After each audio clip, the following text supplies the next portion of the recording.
ATV ప్రేక్షకులకి నమస్కారం. Triplex intelligence hope శుభమస్తు కార్యక్రమానికి స్వాగతం. ఈనాడు శుభమస్తు కార్యక్రమంలోని గ్రహఫల మంచంలో గ్రహాల యొక్క స్థితిగతులు, వాటి యొక్క శుభాశుభ ఫలితాల గురించి పరిశీలిద్దాం. అలాగే రోజు 12 రాశుల వారికి ఏ సంఖ్యలు కలిసి వస్తాయి, రంగుల యొక్క ప్రాధాన్యత. ఈ రోజు గురువారం శ్రీ షిరిడి సాయిబాబాకి చాలా ప్రీతికరమైనటువంటి రోజు. మరి భక్తులు 12 రాశుల వారు శ్రీ షిరిడి సాయిబాబాని ఏ పూలతో పూజించాలి, ఎటువంటి నైవేద్యాలు నివేదించాలి అనేటువంటి అంశాలతో పాటు ముఖ్యంగా 12 రాశుల వారు ఈరోజు చేపట్టవలసినటువంటి కార్యక్రమాలు ఏమిటో తెలుసుకుందాం. శ్రీరస్తు శీర్షికలో 12 రాశుల వారు శ్రీ మహాలక్ష్మి అనుగ్రహం కోసం, ధనప్రాప్తి కోసం ఎటువంటి ప్రక్రియలు చేపట్టాలి అనేటువంటి అంశాలతో పాటు మంత్రఫలం శీర్షికలో 12 రాశుల వారు ఏ మంత్రాన్ని పఠించాలి, తద్వారా ఎటువంటి ప్రయోజనాలు సిద్ధిస్తాయో కూడా పరిశీలిద్దాం. ముందుగా నేటి పంచాంగ వివరాలు. శ్రీ మన్మథనామ సంవత్సరం భాద్రపద మాసం, దక్షిణాయనం, వర్ష ఋతువు. ఈరోజు భాద్రపద బహుళ ఏకాదశి, దీన్నే ఇంద్ర ఏకాదశి అంటాం. ఈ రోజు ఈ వ్రతాన్ని ఆచరించడం ద్వారా ఇంద్రుడితో సమానమైనటువంటి వైభవాన్ని పొందగలుగుతారు.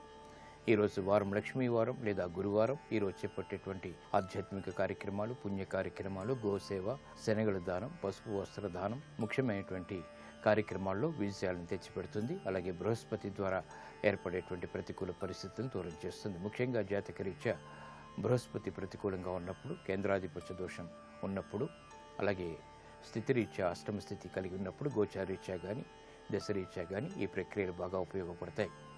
ఇక ఈరోజు నక్షత్రం ఆశ్లేష నక్షత్రం. ఈ ఆశ్లేష నక్షత్రంలో ఈరోజు పుట్టేటువంటి వారికి ప్రబల శాంతి తప్పనిసరి. అలాగే ఆశ్లేష నక్షత్రంలో పుట్టేటువంటి వారికి బుధ మహాదశతోటి ప్రారంభమవుతుంది. ప్రస్తుతం బుధుడి యొక్క స్థితి ఉచ్చస్థితి. ఇది అనుకూల లగ్నాల్లో ఆధిపత్యత శుభుడైనప్పుడు అఖండ వైభవాన్ని కలిగించడంలో సమర్థత కలిగినటువంటి స్థితి. ఇంకా గ్రహాల యొక్క స్థితిగతులను కనుక పరిశీలించినట్లయితే కేతు మీ నక్షత్ర స్థితి, చంద్రుడి యొక్క స్థితి కర్కాటక క్షేత్ర స్థితి, స్వక్షేత్ర స్థితి, గురు కుజ శుక్రుడు యొక్క స్థితి సింహక్షేత్ర స్థితి, రాహు రవి బుధుడు యొక్క స్థితి కన్యాక్షేత్ర స్థితి, శని యొక్క స్థితి వృశ్చిక క్షేత్ర స్థితి ఈరోజు ఉన్నటువంటి గ్రహస్థితి. ఇక ఈరోజు 12 రాశుల వారికి ఏర్పడేటువంటి శుభాశుభ ఫలితాలను పరిశీలిద్దాం. ముందుగా మేషరాశి. ఈరోజు మేషరాశి వారిని పరిశీలించినట్లయితే విద్యా ప్రయత్నాల్లో విజయాలు సాధించగలుగుతారు. ఆర్థిక వ్యవహారాల్లో కూడా అనువైనటువంటి మార్పులు చోటు చేసుకుంటే వాహన సౌఖ్యం కొనసాగుతుంది. ప్రశాంత పరిస్థితులు గృహరీత్యా ఆహ్వానించగలుగుతారు. వృత్తి, వ్యాపార, ఉద్యోగ సంబంధిత కార్యక్రమాల్లో ఏర్పడినటువంటి సంకట పరిస్థితులను సడలించుకునేటువంటి అవకాశాలు కూడా దగ్గరవుతాయి. శ్రమ ఉన్నప్పటికీ ఆర్థిక విజయాలు దగ్గరవుతాయి, ఆనందాన్ని కలిగిస్తాయి.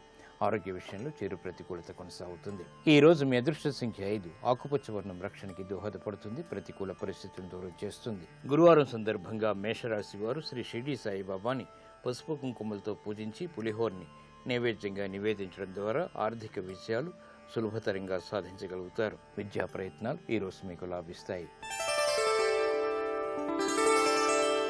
ఈరోజు వృషభ రాశి వారిని పరిశీలించినట్లయితే వాహన నిర్ణయాలు పనికి వస్తాయి. చేపట్టేటువంటి కార్యక్రమాల్లో ఆసక్తి పెరుగుతుంది. వృత్తి, వ్యాపార, ఉద్యోగ సంబంధిత కార్యక్రమాల్లో ప్రతికూల పరిస్థితులు ఉన్నప్పటికీ నెగ్గుకు రాగలిగేటువంటి పరిస్థితులు కూడా వెన్నంటి ఉంటాయి. కార్యక్రమాల నిర్వహణలో ఆశించినటువంటి ప్రయోజనాలను వెంటనే పొందలేకపోతారు. వృత్తి, వ్యాపార, ఉద్యోగ సంబంధిత కార్యక్రమాల్లో క్రమశిక్షణ తప్పనిసరి. ఆర్థిక వ్యయం ఉన్నప్పటికీ ఆదాయాన్ని కూడా కూడగట్టుకునేటువంటి ప్రయత్నాలు ముమ్మరం చేయగలుగుతారు. ఆరోగ్య విషయంలో జాగ్రత్తలు పాటించాలి. ఈ రోజు మీ అదృష్ట సంఖ్య 6. తెలుపు వర్ణం ప్రశాంతతను పెంచుతుంది, ప్రతికూల పరిస్థితులను దూరం చేస్తుంది. గురువారం సందర్భంగా వృషభ రాశి వారు శ్రీ షిరిడి సాయిబాబాని చామంతులతో పూజించి దద్దోజనాన్ని నైవేద్యంగా నివేదించడం ద్వారా సంకట పరిస్థితులు దూరమవుతాయి, ప్రశాంతత పెరుగుతుంది. వాహన నిర్ణయాలు ఈరోజు మీకు లాభిస్తాయి. ఈ రోజు మిథున రాశి వారిని పరిశీలించినట్లయితే విదేశీ లావాదేవీలు కలిసి వస్తాయి. అభివృద్ధికి చేపట్టేటువంటి కార్యక్రమాల్లో సాహస నిర్ణయాల ద్వారా విజయాలు సాధించగలుగుతారు. స్థిరాస్తి విషయాలు అనుకూలిస్తాయి. వాహన విషయాల్లో ఏర్పడినటువంటి ప్రతికూలత ప్రబలమవుతుంది. విద్యాపరమైనటువంటి విషయాలు మాత్రం చేతికందుతాయి. ఆరోగ్య రక్షణ తప్పనిసరి. వృత్తి, వ్యాపార, ఉద్యోగ సంబంధిత కార్యక్రమాల్లో ఆచితూచి నిర్ణయాలు తీసుకోవటం క్షేమదాయకం. ఈ రోజు మీ అదృష్ట సంఖ్య 1. ఎరుపు వర్ణం ధైర్యాన్ని కలిగిస్తుంది, ప్రతికూల పరిస్థితుల్ని ఎదుర్కొనేటువంటి శక్తి సామర్థ్యాన్ని కలిగిస్తుంది. గురువారం సందర్భంగా మిథున రాశి వారు శ్రీ షిరిడి సాయిబాబాని గులాబీలతో పూజించి అటుకులు, బెల్లం నైవేద్యంగా నివేదించడం ద్వారా మానసిక ధైర్యం పెరుగుతుంది, కార్యసిద్ధి ఏర్పడుతుంది. విదేశీ సంబంధిత లావాదేవీలు ఈ రోజు మీకు లాభిస్తాయి. ఈ రోజు కర్కాటక రాశి వారిని పరిశీలించినట్లయితే మానసిక ప్రశాంతత పెరుగుతుంది. చేపట్టేటువంటి కార్యక్రమాలపై సామర్థ్యాన్ని పెంపొందింపు చేసుకోగలుగుతారు. వృత్తి, వ్యాపార, ఉద్యోగ సంబంధిత కార్యక్రమాల్లో నూతన విధి విధానాలతో కూడినటువంటి కార్యక్రమాలు, తద్వారా ఆనందకర పరిస్థితులు వెన్నంటి ఉంటాయి. గృహ విషయాల్లో అనుకూలత పెరుగుతుంది. ప్రాధాన్యతను సంతరించుకునేటువంటి అంశాలు ఆర్థికంగా ఆనందాన్ని కలిగిస్తాయి. శత్రుభీతి పోతుంది. కార్యక్రమ నిర్వహణలో నైపుణ్యం పెరుగుతుంది. క్రమశిక్షణతో కూడినటువంటి కార్యక్రమాలు, తద్వారా విషయాలు ఆనందాన్ని కలిగిస్తాయి. శుభవార్తలు వింటారు. ఈ రోజు మీ అదృష్ట సంఖ్య 2. తెలుపు వర్ణం ప్రశాంతతను పెంచుతుంది. ప్రతికూల పరిస్థితులను దూరం చేస్తుంది. గురువారం సందర్భంగా కర్కాటక రాశి వారు శ్రీ షిరిడి సాయిబాబాని బిల్వదళాలతో పూజించి బూరెల్ని నైవేద్యంగా నివేదించడం ద్వారా ఆర్థిక విజయాలు దగ్గరవుతాయి. ఆర్థిక లావాదేవీలు, సంభాషణలు ఈ రోజు మీకు లాభిస్తాయి. ఈ రోజు సింహరాశి వారిని పరిశీలించినట్లయితే ఆరోగ్య విషయంలో జాగ్రత్తలు పాటించాలి. ఆర్థికపరమైనటువంటి వ్యవహారాల్లో ఏర్పడినటువంటి ప్రతికూలత పెరుగుతుంది. వృత్తి, వ్యాపార, ఉద్యోగ సంబంధిత కార్యక్రమాల్లో ప్రతికూల పరిస్థితులు కూడా ప్రబలమవుతాయి. ఆశాజనకమైనటువంటి వాతావరణం ఆర్థికంగా ఉన్నప్పటికీ ప్రయత్నపూర్వకంగా చేపట్టేటువంటి కార్యక్రమాల్లో విఘ్నాల్ని చవిచూస్తారు. బాధ్యతలు బాగా పెరుగుతాయి. శారీరక శ్రమ అధికమవుతుంది. ఈ రోజు మీ అదృష్ట సంఖ్య 1. ఎరుపు వర్ణం ధైర్యాన్ని కలిగిస్తుంది. ప్రతికూల పరిస్థితులను దూరం చేస్తుంది. గురువారం సందర్భంగా సింహరాశి వారు శ్రీ షిరిడి సాయిబాబాని తులసి దళాలతో పూజించి క్షీరాన్నాన్ని నైవేద్యంగా నివేదించడం ద్వారా ఆర్థిక వ్యవహారాల్లో ఏర్పడినటువంటి సంకట పరిస్థితులకి పరిష్కారాలు పొందగలుగుతారు. ఆరోగ్య పరీక్షలు ఈ రోజు మీకు మేలుని కలిగిస్తాయి. ఈ రోజు కన్యారాశి వారిని పరిశీలించినట్లయితే విదేశీ లావాదేవీలు కలిసి వస్తాయి. నూతన కార్యక్రమాల్లో ప్రోత్సాహం లభిస్తుంది. వృత్తి, వ్యాపారాల్లో అభివృద్ధికే చేపట్టేటువంటి కార్యక్రమాల్లో ప్రోత్సాహాన్ని పెంపొందింప చేసుకోగలుగుతారు. బాధ్యతలు బాగా పెరుగుతాయి. వ్యాపార సంబంధ బాంధవ్యాలు మెరుగవుతాయి. నూతన కార్యక్రమాలను ఉద్యోగపరంగా కూడా ప్రారంభించగలుగుతారు. పేరు ప్రఖ్యాతల్ని ఇనుమడింప చేసేటువంటి కార్యక్రమాలు, తద్వారా ఆనందకర సంఘటనలు చోటు చేసుకుంటాయి. గృహ విషయాల్లో ఆనందకర సంఘటనలు కొనసాగుతాయి. ఈ రోజు మీ అదృష్ట సంఖ్య 6. తెలుపు వర్ణం ప్రశాంతతను పెంచుతుంది. ప్రతికూల పరిస్థితులను దూరం చేస్తుంది. గురువారం సందర్భంగా కన్యారాశి వారు శ్రీ షిరిడి సాయిబాబాని సన్నజాజులతో పూజించి భక్ష్యాలని నైవేద్యంగా నివేదించడం ద్వారా విదేశీ సంబంధిత లావాదేవీలు కలిసి వస్తాయి. విదేశీ లావాదేవీలు, సంభాషణలు ఈ రోజు మీకు లాభిస్తాయి. ఈ రోజు తులారాశి వారిని పరిశీలించినట్లయితే కార్యక్రమ నిర్వహణలో నైపుణ్యం పెరుగుతుంది. వృత్తి, వ్యాపార, ఉద్యోగ సంబంధిత కార్యక్రమాల్లో ప్రాధాన్యతని సంతరించుకోగలుగుతారు. శ్రమతో కూడినటువంటి విజయాలు సిద్ధిస్తాయి. కార్యక్రమ నిర్వహణలో ఏకాగ్రత పెంపొందింప చేసుకోగలుగుతారు. అభివృద్ధికి చేపట్టేటువంటి కార్యక్రమాలు గృహరీత్యా ఆనందాన్ని కలిగిస్తాయి. గతంలో కన్నా మెరుగైనటువంటి పరిస్థితులు ఆర్థిక బలాన్ని పెంపొందింపచేస్తాయి.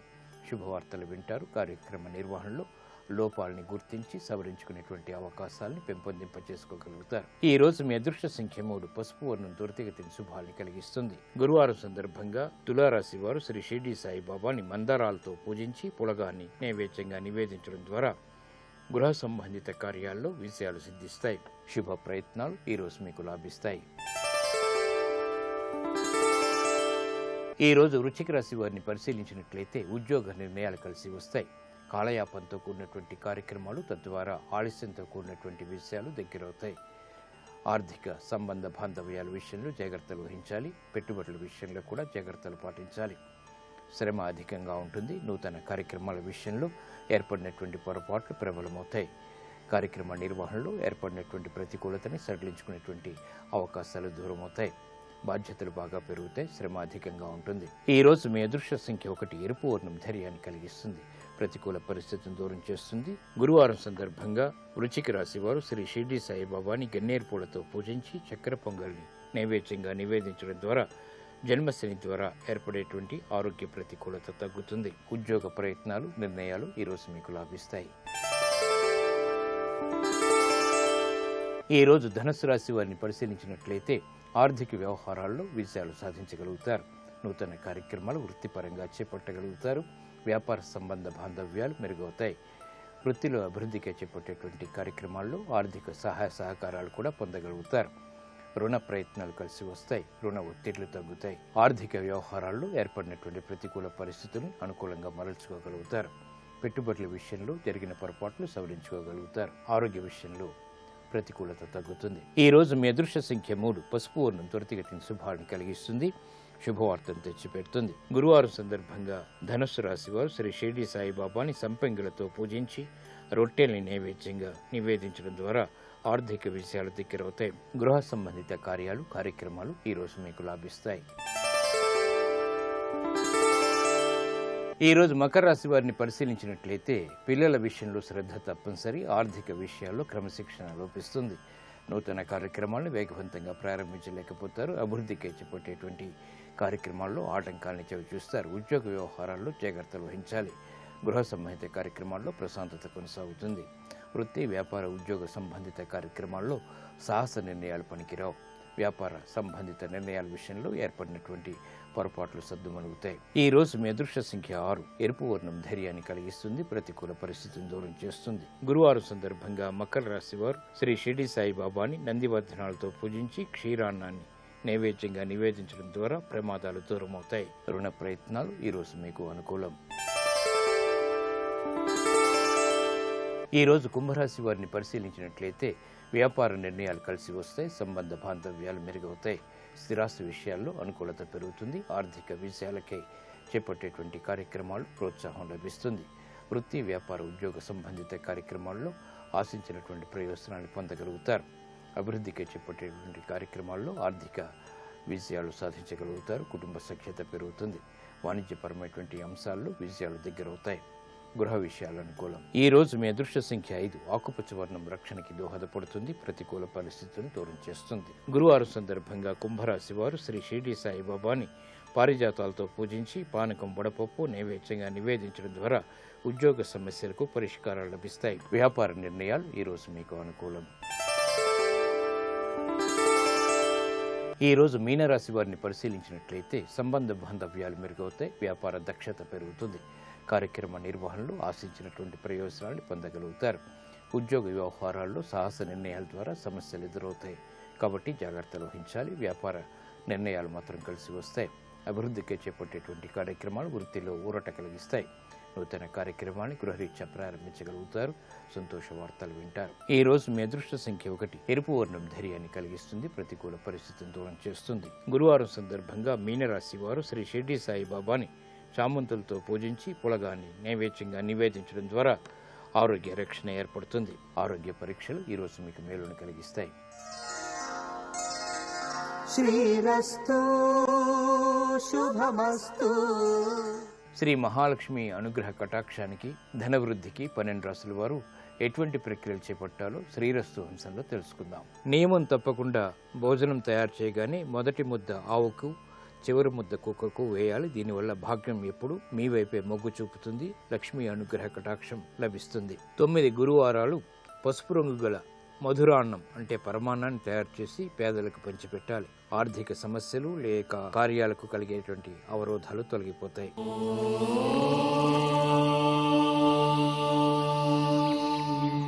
కుటుంబ వ్యవహారాల్లో అభివృద్ధి సాధించడానికి, ఆర్థిక విషయాలు పెంపొందింప చేసుకోవడానికి ఈరోజు 12 రాశుల వారు ఓం లక్ష్మీ నారాయణాభ్యా నమః అనేటువంటి మంత్రాన్ని మనసారా మనస్ఫూర్తిగా 11 సార్లు జపించడం ద్వారా ఆశించినటువంటి ప్రయోజనాలు దగ్గరవుతాయి.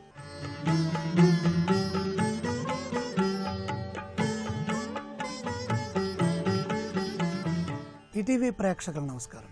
ట్రిప్లెక్స్ డిటర్జెంట్ సోప్ శుభమస్తు కార్యక్రమంలో శుభనక్షత్ర వంశానికి స్వాగతం. ప్రధానంగా ఏకాదశి గురువారము. ఈ ఏకాదశి గురువారము వ్రతోపవాసాలకి, ఆధ్యాత్మిక దర్శనాలకి, దైవ ప్రార్థనలకి సంకేతం. ఏ పని చేసినా విజయాన్ని ఇస్తుంది, సిద్ధినిస్తుంది. ఏకాదశి గురువారం నాడు సత్యనారాయణ స్వామి వ్రతం చేసుకుంటే చాలా మేలైనటువంటి ఫలితాలు వస్తాయి. వ్రతం చేయలేకపోతే కనీసం సత్యనారాయణ స్వామి వారి ప్రసాదం చేసుకుని ఆ ప్రసాదాన్ని విష్ణుమూర్తికి నివేదన చేసినా, ఒక తులసీ దళాన్ని సమర్పించినా కూడా పుణ్యం చేకూరుతుంది. ఇదే క్రమంలో ఏకాదశి ఆశ్లేష నక్షత్రం సాధ్యయోగం బాలవకరణంతో ఉంది.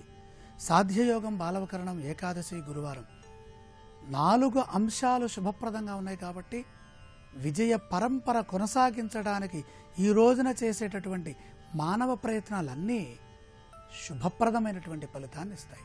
రేపటి శుభ నక్షత్రాన్ని పరిశీలన చేస్తే శుక్రవారము మఘా నక్షత్రం, ద్వాదశి. విష్ణు తిథిలో లక్ష్మీ ఆరాధన, శ్రీ సూక్తంతో మహాలక్ష్మికి అభిషేకం చేసుకోవటం, చిన్న ప్రతిమని కానీ చిన్న విగ్రహాన్ని కానీ తీసుకొని లక్ష్మీ రూపపైనైనా సరే పాలతో లేదా నీళ్లతో లేదా నారికేళోదకంతో అంటే కొబ్బరి నీటితో అభిషేకం కనుక చేసినట్లయితే మహాలక్ష్మి ఆరాధన వల్ల ద్వాదశి విష్ణుతిథి లక్ష్మీదేవిని సేవిస్తే అభిషేక రూపంలో అర్చన చేస్తే అష్టోత్తర పురస్సరంగా మహాలక్ష్మిని ఆరాధన కనుక చేసినట్లయితే పరిపూర్ణమైన అదృష్టం పడుతుంది. సమస్తమైన ధన సంబంధమైన పనులన్నీ కూడా ద్వాదశి తిథిలో చేయవచ్చు. సంపూర్ణమైనటువంటి విష్ణుతిథి. ఆచరించకూడని కార్యాలు ఏంటాయంటే ద్వాదశిలో ప్రయాణం పనికిరాదు. కొత్త ప్రయాణాలు చేయకూడదు. నిత్యం చేసే ప్రయాణాల్లో విష్ణుమూర్తిని లక్ష్మిని ఒక్కసారి ప్రార్థన చేసుకొని కనుక ప్రయాణం చేస్తే మంచి జరుగుతుంది. అలాగే మఘా నక్షత్రం మంచిది, శుభయోగం మంచిది, కౌలోకరణం మంచిది. మఘ శుభ. మఘ అంటేనే పాపముల్ని తొలగించే నక్షత్రం. శుభ అంటేనే చెడుని తీసేసి మంచినిచ్చేటటువంటి శుభ స్థితి. శుక్రవారం అంటే ఐశ్వర్యవారం, లక్ష్మీవారం. స్త్రీలకు సంబంధించినటువంటి సౌభాగ్య వృద్ధి సంపూర్ణంగా లభిస్తుంది.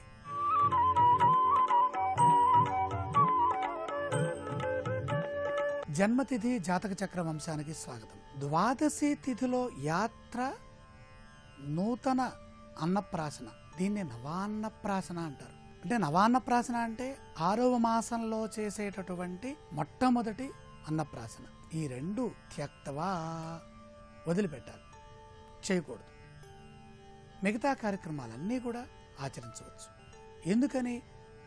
ద్వాదశిలో అవపోసన వేసుకునేటటువంటి ఆచారం ఉన్నది కాబట్టి, ఏకాదశి ఉపవాసం, ద్వాదశి పారణం శాస్త్ర నియమం కాబట్టి నూతనంగా ప్రారంభించేటటువంటి అన్నప్రాసన కార్యక్రమం చేయకూడదు. అలాగే యాత్రా కార్యక్రమాలు చేయకూడదు. ద్వాదశిలో ప్రయాణం ప్రారంభించకూడదు. ద్వాదశిలో ప్రయాణం కనుక ప్రారంభిస్తే అనేక విఘ్నాలు ఎదురవుతాయి. అందుకని ఈ రెండు వదిలేయాలి. మరి ఏ కార్యక్రమాలు చేయొచ్చు అంటే చరస్థిరాఖిలం కర్మదాన శాంతి పౌష్టికం. చరస్థిర అఖిలం కర్మ దాన శాంతి పౌష్టికం. సమస్తమైన పనులు చేసుకోవచ్చు. చరకర్మలు, స్థిర కర్మలు, అలాగే శాంతి కర్మలు, అఖిల కర్మలు, ఇది అదేని కాకుండా అన్నీ చేయొచ్చు. చెయ్యకూడనివి ఏమైనా ఉన్నాయా అంటే యాత్రా అన్న గ్రహణం త్యక్త్వా, యాత్రా నవ అన్న ప్రాసనం త్యక్త్వా, ద్వాదశ్యాం నిఖిలం హితం. యాత్ర, నవాన్న ప్రాసనం లేదా అన్నగ్రహణం. ఆహార స్వీకారం కొత్తగా చేసేది చేయకూడదు. ముహూర్తం పెట్టుకొని చేసే అన్నప్రాసన చేయకూడదు. అన్నము లభించదు అని నియమం. అన్నాన్ని దాన రూపంలో ఇవ్వమని చెబుతోంది కాబట్టి ఆ రోజున అన్నాన్ని మనమే కనుక నూతనంగా గ్రహిస్తే రోగాలు వస్తాయి, అన్నం దొరకదు, అన్నం పుట్టదు. కాబట్టి అన్నప్రాసన చేయకూడదు, యాత్ర చేయకూడదు. ఎటువంటి శుభ కార్యక్రమైనా చాలు. ఇది అది అని చెప్పలేదు. ఎందుకని? అది విష్ణు తిథి, విష్ణు కైంకర్యం అయిపోతుంది. అన్నము యాత్ర విష్ణు కైంకర్యం అయితే దోషం కాబట్టి అక్కడ ఆరోగ్యప్రదంగా ఉండటం కోసం ఆ రెండు చేయకూడదు. సమస్తమైన శుభ కార్యక్రమాలు, వివాహాలు, విపనయనాలు అన్ని ఎటువంటి పనైనా సరే సమస్త శుభ కార్యక్రమాలు విష్ణుమూర్తి యొక్క అనుగ్రహంతో ముందుకు వెళతాయి. రేపటి జన్మతిథి జాతక చక్ర వంశంలో త్రయోదశిలో జన్మించినటువంటి లక్షణాలు ఏ విధంగా ఉంటాయో పరిశీలన చేద్దాం.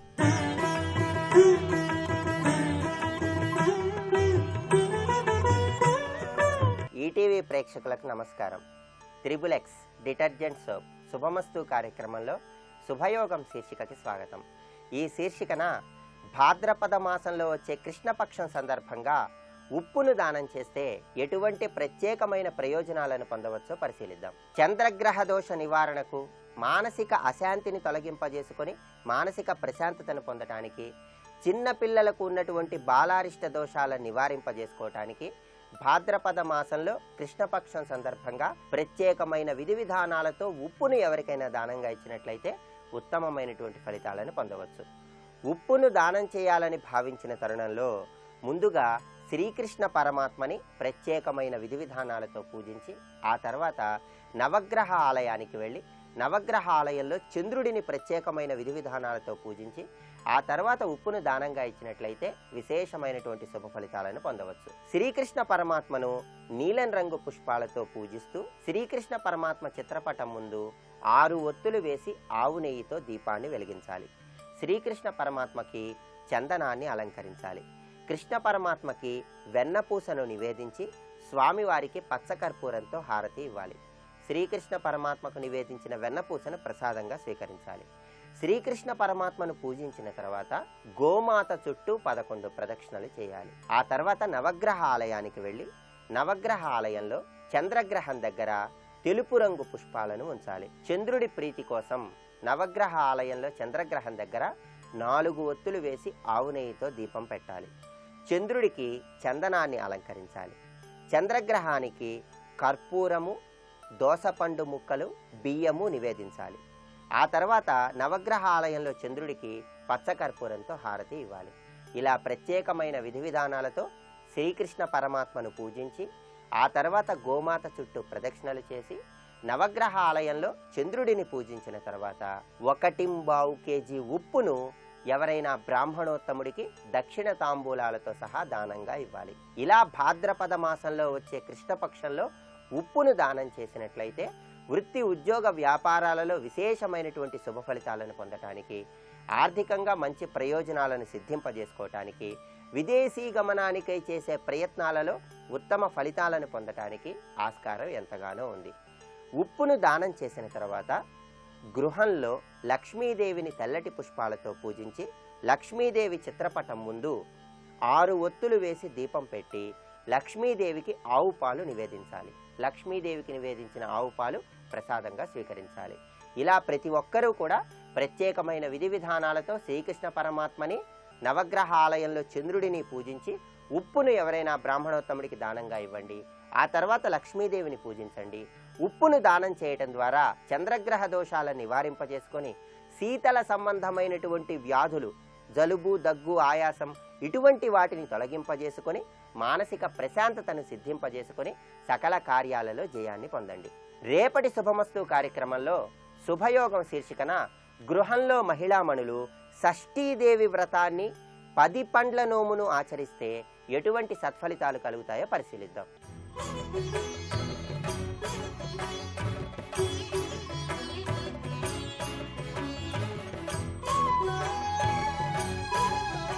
తిరువణ్ణామలైలో, అరుణాచలంలో ఈ కార్తీక జ్యోతికి 10 రోజులు 10 వాహనముల మీద వచ్చేటప్పుడు ఆయన ఒక రోజున వెండితో చేయబడినటువంటి నంది, అంటే తెల్లగా ఉంటుంది. నందీశ్వరుడు ఎంత తెల్లగా ఉంటాడో అంతటి తెల్లని నంది వాహనారూఢుడై పార్వతీ పరమేశ్వరులు ఆలయ ప్రాకారాన్ని చుడతారు, చుట్టి వస్తారు. దాన్ని ఊరిరిగింపు అంటారు. ఊరిరిగింపు అంటే ఊరంతటినే ఆయనకి చెప్తారు. ఇప్పుడు పరమేశ్వరుడు సంతోషంగా వాళ్ళందరినీ చూస్తూ ఆ వాహనం మీద పెడతాడు. ఇప్పుడు ఆయన పరమప్రసన్నుడై మనని చూశాడు కాబట్టి మన జీవితానికో సార్థక్యత. ఆయన ఆంతరంగిక పరివారంలో మనం ఒకళ్ళం అయ్యాం. ఉత్సవంలో వెళ్ళినప్పుడు వాహనం మీద తిరుగులాడుతుండగా చూశాము అంటే ఆయన్ని మనం చూశాం కాదు, మనని ఆయన చూశాడు.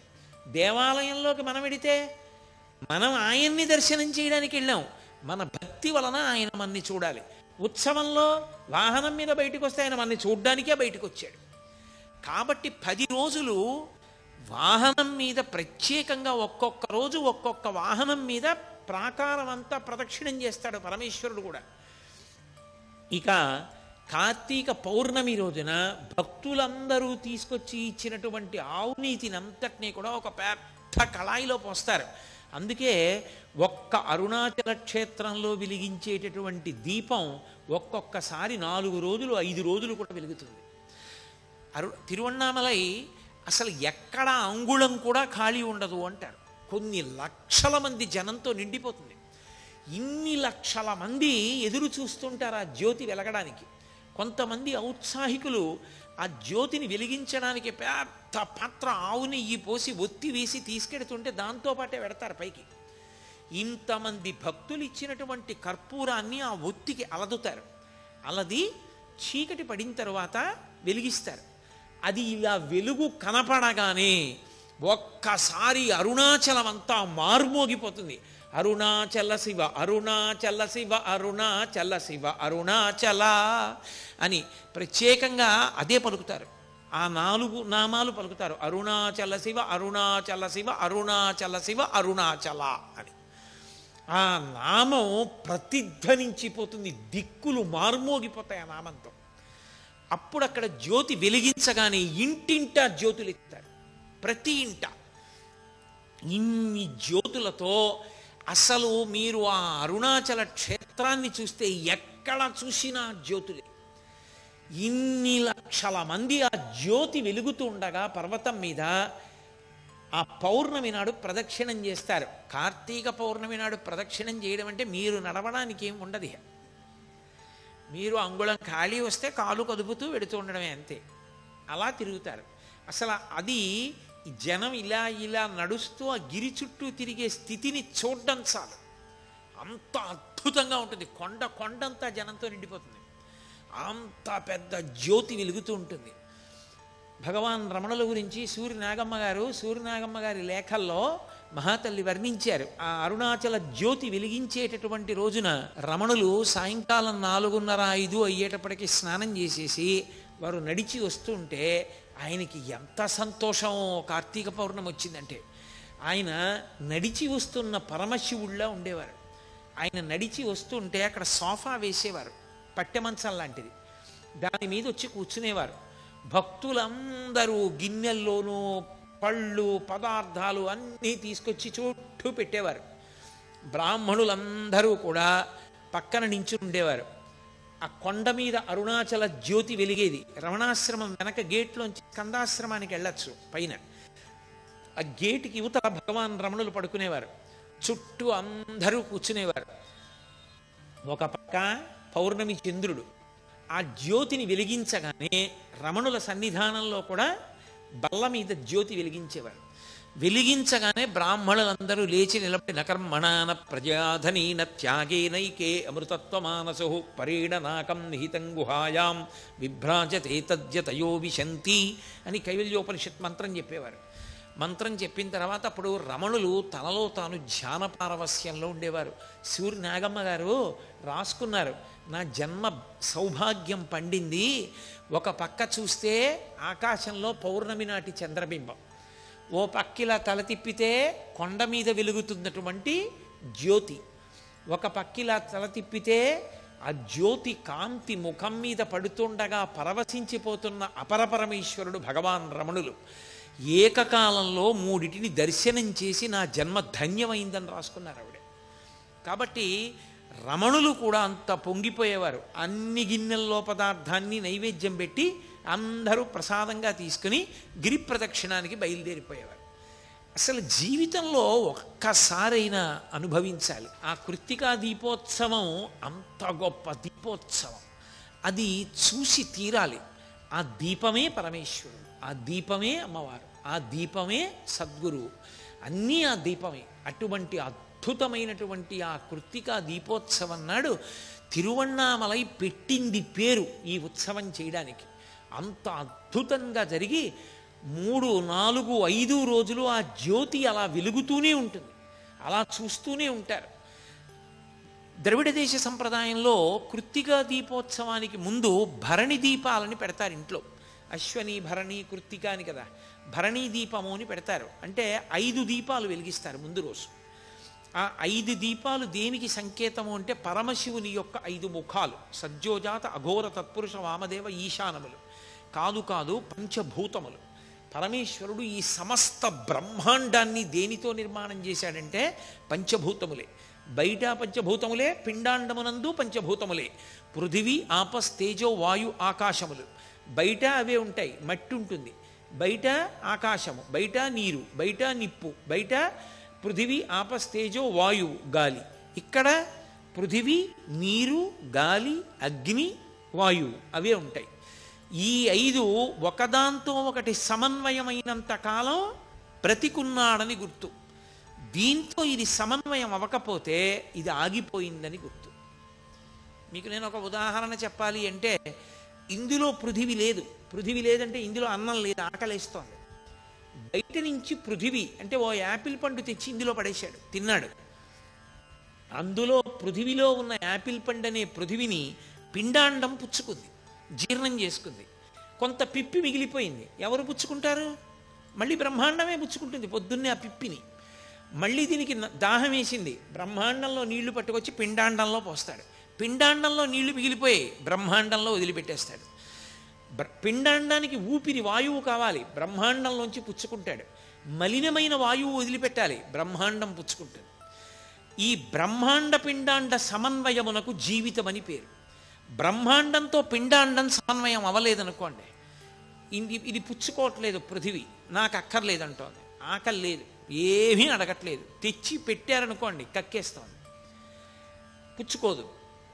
ఊపిరి బయట నుంచి ఊపిరిని లోపలికి తీసుకోవట్లేదు, లోపల ఊపిరిని బయటికి వదిలిపెట్టట్లేదు.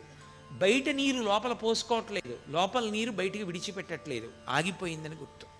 ఇప్పుడు ఇక పిండాండము బ్రహ్మాండముతో సమన్వయం కాకపోతే ఇక ఇది సమన్వయం కాదు కాబట్టి ఇక ఇది ఉండడానికి వీలు లేదని ఈ పిండాండాన్ని బ్రహ్మాండంలోకి కొడుకు కలిపేస్తాడు అగ్నికార్యం ద్వారా. ఈ బ్రహ్మాండ పిండాండ సమన్వయానికి గుర్తుగా 5 భూతముల చేత పరమేశ్వరుడు ఈ ప్రపంచాన్నంతటినీ నిర్మాణం చేసి నిర్వహింపచేస్తున్నాడు అని చెప్పడానికి 5 దీపాలు వెలిగిస్తారు. దానికి భరణి దీపము అని పేరు. ఇంటింటా 5 జ్యోతులు వెలుగుతాయి.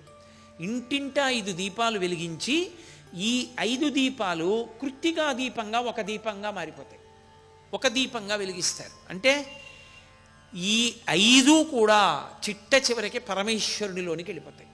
పృథివీ ఆపస్ తేజో వాయు ఆకాశములు 5 ఎవరిలోకి వెళ్ళిపోతాయంటే మహాప్రళయంలో పరమేశ్వరుడిలోకి వెళ్ళిపోతాయి. ఇంకా ఏమీ ఉండదు, ఆయన ఒక్కడే ఉంటాడు, ఆయన తప్ప వేరొకటి ఉండదు.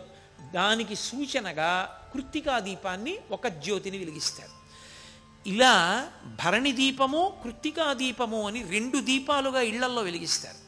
దేవాలయంలో మాత్రం కృత్తికా దీపోత్సవము అన్న పేరుతో ఒక్క దీపాన్ని కొండ మీదకి తీసుకెళ్లి వెలిగిస్తారు. కొంతమంది అయితే జ్యోతి వెలిగించడానికి పట్టుకెళ్ళేటటువంటి పాత్రతో పాటే కొండెక్కుతారు. ఎక్కి అక్కడ బ్రాహ్మణులు మంత్రభాగం చేసి అది వెలిగించినప్పుడు దగ్గర నుంచి చూసి ధన్యులై కిందకి దిగొచ్చి గిరి ప్రదక్షిణం చేస్తారు. శ్రీ విద్యా సంప్రదాయం బాగా తెలుసున్నటువంటి కుటుంబాలకి కామకోటి కుటుంబం అని పేరు. అందులో ఒక పెద్ద ఆయన బాగా శ్రీ విద్యా సంప్రదాయము రామాయణ భారత భాగవతాది ఇతిహాసములతో ప్రవేశమున్నవారు, గొప్ప ఆచారకాండలో ప్రవేశమున్నవారు, చాలా చక్కగా ఆచార సంప్రదాయాల్ని పాటించేటటువంటి భక్తి తత్పరులు, వారికి కామకోటి శాస్త్రి గారని పేరు. ఆయన ఆ పరంపరలోని వారు. ఆ కామకోటి శాస్త్రి గారికి ఒక తమ్ముడు, ఆయన పేరు చిదంబర శాస్త్రి. ఈ కామకోటి శాస్త్రి గారు పరమ భగవద్భక్తితో కాంచీపురంలో జీవితం గడుపుతున్నారు. ఆయనకి ఒక కూతురు, ఆ కూతురు పేరు శేషమ్మ. ఆయనకి కూతురు ఉన్న ఆయన తన తమ్ముడైన చిదంబర శాస్త్రి యొక్క కుమార్తె తన కుమార్తెగా ఆయన స్వీకరించారు. స్వీకరించి మరకతమ్మ అని పేరు ఆవిడికి. ఈమె చాలా గొప్పదవుతుంది అని దత్తత చేసుకున్నారు. తనకి కూతురు ఉన్నా కూడా తమ్ముడు కూతురుని. ఈ మరకతమ్మ గారికి 12వ సంవత్సరం వచ్చేటప్పటికి విశేషమైనటువంటి సంగీత ప్రావీణ్యం వచ్చింది. ఆవిడ తండ్రి గారు కీర్తనలు వ్రాసేవారు. తండ్రి గారు వ్రాసిన కీర్తనల్లో ప్రత్యేకించి కామకోటి శాస్త్రి గారు వ్రాసిన కీర్తనల్లో అంబే శివే అన్న కీర్తన ఆవిడికి ఎంతో ప్రీతి. ఆవిడ ఎప్పుడు సంగీతం పాడుతూ ఉండేవారు. కామకోటి శాస్త్రి గారు ఇంత గొప్ప అమ్మాయి, ఈ అమ్మాయికి తగిన వరుణ్ణి వెతకాలి అని వెతికారు. వెతికితే ఆయన దగ్గరే శిష్యుడు వరదరాజన్ అని ఒక వ్యక్తి. ఆ వరదరాజన్ అన్న ఆయన గొప్ప జ్యోతిష శాస్త్ర ప్రకాండుడు, గ్రహాల యొక్క పరిశీలనాన్ని చాలా గొప్పగా చేసేవాడు. ఆయనకిచ్చి మరకతమ్మని వివాహం చేశారు. దంపతులు ఇద్దరూ ఆదర్శ దాంపత్యం, ఎంతో సంతోషంగా ఉన్నారు. వరదరాజన్ మరకతమ్మ గార్ల దాంపత్యంలో గొప్పతనం కింద ఏం చెప్తారో తెలుసా? పెళ్ళైన దగ్గర నుంచి వరదరాజన్ గారు తను నిద్ర లేచేటప్పటికి తన భార్య నిద్రపోతుండగా కానీ, తను లేచి ఉండగా తన భార్య నిద్రపోవడం కానీ ఆయన ఎప్పుడూ చూడలేదు. అసలు వరదరాజన్ గారి జీవితం మొత్తంలో తన భార్య మరకతమ్మ నిద్రపోతుండగా ఆయన చూడలేదు. అంటే ఆయన నిద్ర లేవక ముందు ఆవిడ నిద్ర లేచేవారు, ఆయనకి కావలసిన ఏర్పాట్లన్నీ చేసేవారు. ఆయన నిద్రపోతున్నప్పుడు కాళ్ళొత్తి ఆయన నిద్రపోయిన తరువాత ఆవిడ నిద్రపోయేవారు. ఆవిడ ఇంటికొచ్చిన అతిథుల్ని అంత సత్కరించేవారు. అందుకని మధ్యాహ్న నిద్ర కూడా లేదు ఆవిడికి. యజమాని భర్త తెలివిగా ఉండగా ఆమె నిద్రపోయిన సందర్భం భర్తకే తెలియదు. అంతటి మహాపతివ్రత, అంతగా భర్తని అనుగమించింది ఆవిడ. చాలా సంవత్సరాలు అయిపోయింది, సంతానం మాత్రం కలగలేదు. ఏమిటి సంతానం కలగలేదు వీళ్ళకని వీళ్ళకన్నా కూడా ఎక్కువ బెంగ పెట్టుకున్నవారు కామకోటి శాస్త్రి గారు. బెంగ పెట్టుకుని ఆయన కామాక్షి పరదేవతని ప్రార్థన చేశారు. ప్రార్థన చేసి, అమ్మా నాకు తెలుసున్న జ్యోతిష్యంలో గ్రహాల కదలికలు చూసి వీరిద్దరూ ఒకరికొకరు తగిన వారిని వివాహం చేశాను, సంతానం కలగట్లేదు. సంతానం కలగనప్పుడు ఆ గృహస్థాశ్రమం విఫలమైపోట్లా, అమ్మ సంతానాన్ని కటాక్షించమ్మా వీళ్ళకి అని ప్రార్థన చేస్తే ఆయనకి అమ్మవారు ఆయనకి స్వప్న దర్శనమిచ్చి, స్వప్నంలో కనపడి, ఓ కామశాస్త్రి, నీ కుమార్తెకు ఆవు పాలలోంచి చల్ల చేసి పైకి తీసినటువంటి వెన్న నాకు పూజ చేసి నైవేద్యం పెట్టి ఆ వెన్న ఆమెకిచ్చి తినిపించు, జ్ఞానకళ ఆమె కడుపున పుడుతుంది. వెంటనే మరునాడు ఆయన ఆవు పాలు తోడు పెట్టినటువంటి పెరుగు చిలికితే వచ్చినటువంటి వెన్న తీసి కామాక్షి పరదేవతకి నైవేద్యం పెట్టారు. పెట్టి అమ్మని ప్రార్థన చేసి ఆ వెన్న తీసుకెళ్ళి మరకతమ్మ గారికి ఇచ్చారు. ఆ వెన్న తిన్న మరకతమ్మ గారు గర్భాన్ని ధరించి, పరమేశ్వరానుగ్రహం కలిగితే ఎంతసేపండి ఏదైనా, నమ్మిన వాడికి నమ్మినంత. కాబట్టి ఆమె గర్భం ధరించారు. ఆమె గర్భంలో హస్తా నక్షత్రంలో శనివారం నాడు ఒక మహాపురుషుడు ఒక ఆయన జన్మించాడు. ఆ పిల్లవాడు పుట్టినప్పుడే చూస్తే ఏదో చిన్న సూర్యబింబమా అన్నట్లు వెలిగిపోతున్నాడు. చూశాడు తాతగారు కామకోటి శాస్త్రి గారు, ఇంత గొప్ప పిల్లవాడు కామాక్షి పరదేవతానుగ్రహంతో పుట్టాడు, జ్ఞానకళ పుట్టబోతోంది అంది అమ్మవారు, వీడు ఎంతటి మహాజ్ఞాని కావాలో అనుకున్నాడు. అనుకుని శనివారం నాడు పుట్టాడు కనుక వెంకటేశ్వర స్వామి వారి యొక్క ప్రసాదంగా భావన చేసి ఆ పిల్లవానికి తన పూర్వీకుల యొక్క పేరుని గుర్తుంచుకుని శేషాద్రి అని నామకరణం చేశారు. సర్వం శ్రీ ఉమామహేశ్వర పరబ్రహ్మార్పణమస్తు. స్వస్తి. ఎందరో మహాపురుషులు అరుణాచలమనబడేటటువంటి ఆ పరమశివుని చేత ఆకర్షింపబడి ఆ అరుణాచల పట్టణ ప్రవేశం చేసి అక్కడ నివాసం చేసి మనందరినీ కూడా ఎంతో గొప్పగా అనుగ్రహించారు.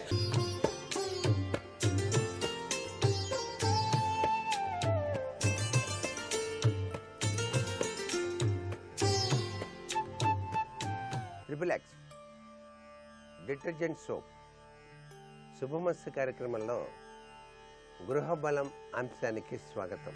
మానవ జీవితంలో అదృష్టకరమైనటువంటి ప్రభావాల్ని సాధింపచేసుకోవడానికి, వివిధ రంగాల్లో రాణించడానికి మహర్షులు ప్రసాదించిన అమృతతుల్యవంతమైనటువంటి వరాలు ఎన్నో మరెన్నో ఉన్నాయి. వాటిలో ముఖ్యమైనటువంటిది ఈ వారాల వ్రత విధానం. ఈ గురువార వ్రత విధానంలో చాలా చక్కటి యోగవంతమైన ప్రభావాన్ని పొందవచ్చు. ఇది గురువారం నాడు ప్రారంభిస్తాం కాబట్టి కనీసం ఈ వ్రతాన్ని ఆచరించే వాళ్ళు 16 గురువారాలు ఆచరించాలి. చాలామంది భక్తులు ఈ వ్రతం 3 సంవత్సరాలు కూడా వరుసగా చేసేటువంటి వాళ్ళు ఉన్నారు. ఈ వ్రతం చేసే రోజున తప్పనిసరిగా పసుపు పచ్చ రంగు కలిగినటువంటి వస్త్రం ధారణ చేయాలి. బృహస్పతి సంబంధించినటువంటి మూల మంత్రాన్ని కానీ, నవగ్రహాలలో బృహస్పతి మంత్రాన్ని కానీ పఠనం చేయటం మంచిది. పసుపు పచ్చని పూలతో పూజ చేయటం మర్చిపోకూడదు.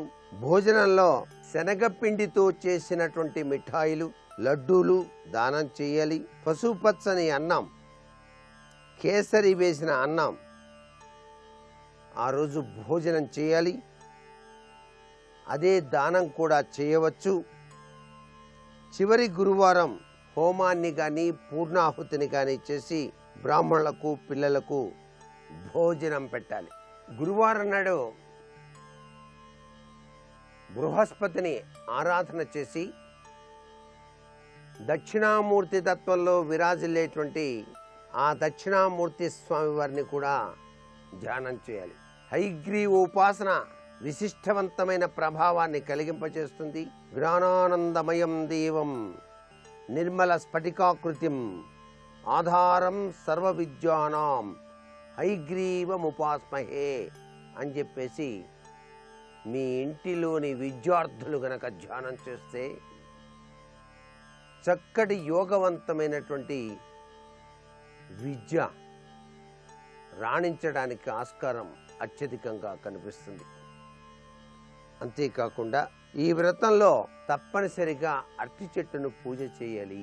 అరటి చెట్టు మీ ఇంట్లో లేకపోతే ఒక కుండీలోనైనా సరే తీసుకుని వచ్చి పెట్టి ఆ అరటి చెట్టును గనక పూజ చేసినట్లయితే వివాహం కావలసినటువంటి వాళ్ళు ఎవరైనా ఉన్నా, ఎన్ని సంబంధాలు చూసినా కుదరకపోతే ఈ అరటి చెట్టును పూజ చేసి ప్రదక్షిణం చేసి దీపారాధన చేసి పాలు నైవేద్యంగా పెట్టి ఆ పాలను వివాహం కావలసిన వారు కనుక స్వీకరించినట్లయితే తప్పనిసరిగా వివాహ ప్రాప్తి సిద్ధింప చేసుకోవడానికి ఆస్కారం అత్యధికంగా ఉంటుంది సుమా. ఈ యొక్క గురువార వ్రత విధాన రీత్యా అరటి చెట్టును 13 మాసాలు పూజ చేసేటువంటి వాళ్ళు కూడా ఉన్నారు. విద్యార్థులకు మాత్రం ఈ వ్రతం దేదీప్యవంతమైనటువంటి విద్యతో కూడిన సంస్కారాన్ని ప్రసాదించే అమృతతుల్యవంతమైనటువంటి వ్రతంగా చెప్తాం. పరీక్షల్లోనూ విజయం ప్రాప్తింప చేసుకోవడానికి వ్రతం సహకరిస్తుంది. అవివాహిత యువతీ యువకులకు వివాహం కోరుకున్న వారితో జరుగుతుంది. పెళ్లి సంబంధం నిశ్చితం కాకుండా ఎదురయ్యేటువంటి విఘ్నాలన్నీ కూడాను పటాపంచలైపోతాయి. విఘ్నాలు తొలగిపోతాయి. ఎన్నో సంబంధాలు చూస్తున్నామండి, తీరా వాళ్ళు వస్తూ ఉంటారు, చూస్తారు, ఇప్పుడు రావట్లేదని తర్వాత చూస్తూ ఉంటున్నారు. ఇలా అయిపోతుందండి అనుకునేటువంటి వారు కూడా ఈ వ్రతాన్ని ఆచరించే వారిని చూసిన, ఈ వ్రతం ఆచరించినా తప్పనిసరిగా సత్ఫలితాన్ని పొందుతారు సుమా.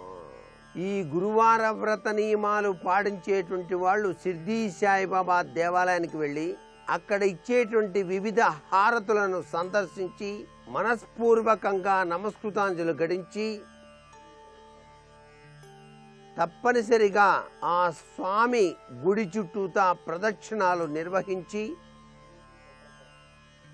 ధునిలో తప్పనిసరిగా కరుడుకాయ, కొబ్బరికాయ అలా సమర్పించి ఆ విభూతిని ధారణ చేసి పేదలకు తోచినంతగా దాన ధర్మాలు ఆచరించి గనక వచ్చినట్లయితే సర్వే సర్వత్రా ఆ శివ కేశవ పరమాత్మతత్వంలో విరాజిల్లేటువంటి భగవత్ స్వరూపం తప్పనిసరిగా విజయాన్ని చేకూర్చి తీరుతుంది.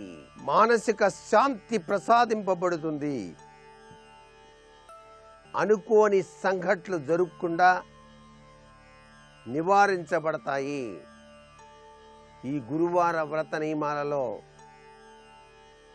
గృహయోగరీత్యా పాటించేటువంటి వివిధ రకాలైనటువంటి ఈ యొక్క తత్వచింతన అదృష్టాన్ని కలిగింపచేసేటువంటి విశిష్ట లక్షణం దాగి ఉన్నది సుమా. నేటి వాస్తు సందేహాన్ని కనుక పరిశీలన చేసినట్లయితే విద్యలో రాణించడానికి ఎటువంటి ఆటంకాలు లేకుండా విజయ పరంపరలో కొనసాగటానికి విద్యార్థులు గురువారం నాడు పాటించవలసిన నియమం ఏమిటి? శాశ్వతంగా విద్యార్థులు విద్యలో రాణించాలంటే గురు పరంపరాతత్వంలో విరాజిల్లే దక్షిణామూర్తి శ్లోకాన్ని చదువుకోవాలి. అంతేకాకుండా సరస్వతీదేవికి గురువారం నాడు పాలన్నం, దద్దోజనం ఈ రెండు కూడా ప్రసాదంగా సమర్పించి వాటిని స్వీకరించాలి.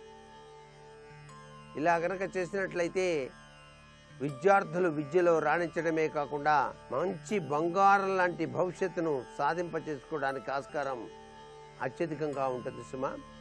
మరికొన్ని ముఖ్య విషయాలు రేపటి సుమస్సు కార్యక్రమంలో తెలుసుకుందామా మరి. సర్వే జనా సుఖినో భవంతు.